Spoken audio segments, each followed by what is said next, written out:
hili. Kwa nini Mungu afikie hata kusema kwamba huu ulimwengu wetu anaenda kuharibu? Kwa nini afikie mahali ambapo aseme hii dunia ataiharibu? Je, nini sababu ya Mungu mpaka kuamua ya kwamba auharibu ulimwengu? Kuna nini? Kuna nini? Kwa nini Mungu aseme kwamba dunia yetu hii ataiharibu? Dunia yetu hii itafikia mwisho. Kwa nini Mungu aseme hivi?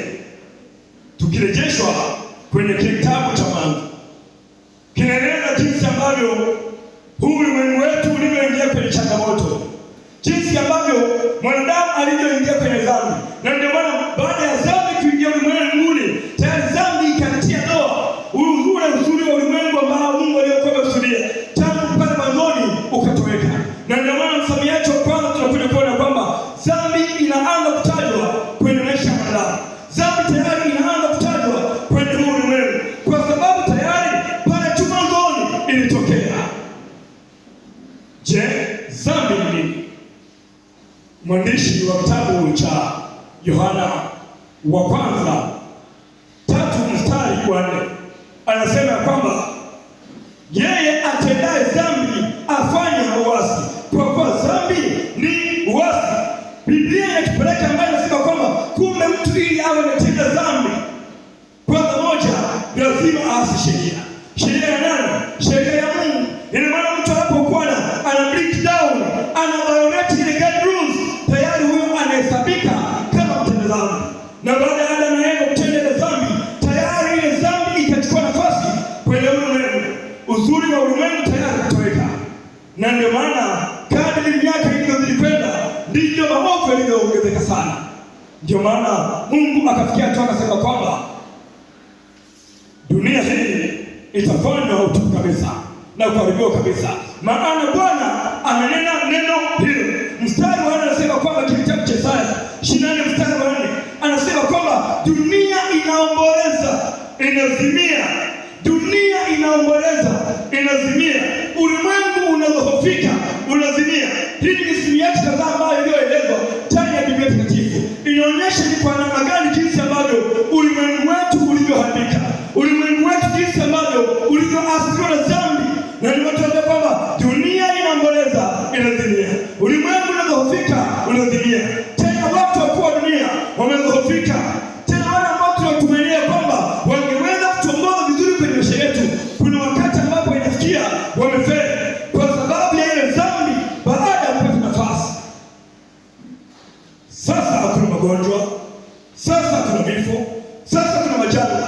Yote haya yalitokea baada ya dhambi kupata nafasi. Na ndio maana mimi na wewe tulikuwa tukihangaika na matokeo ya dhambi, kwa sababu Adam na Eva baada ya kuiruhusu ile dhambi ikatokea.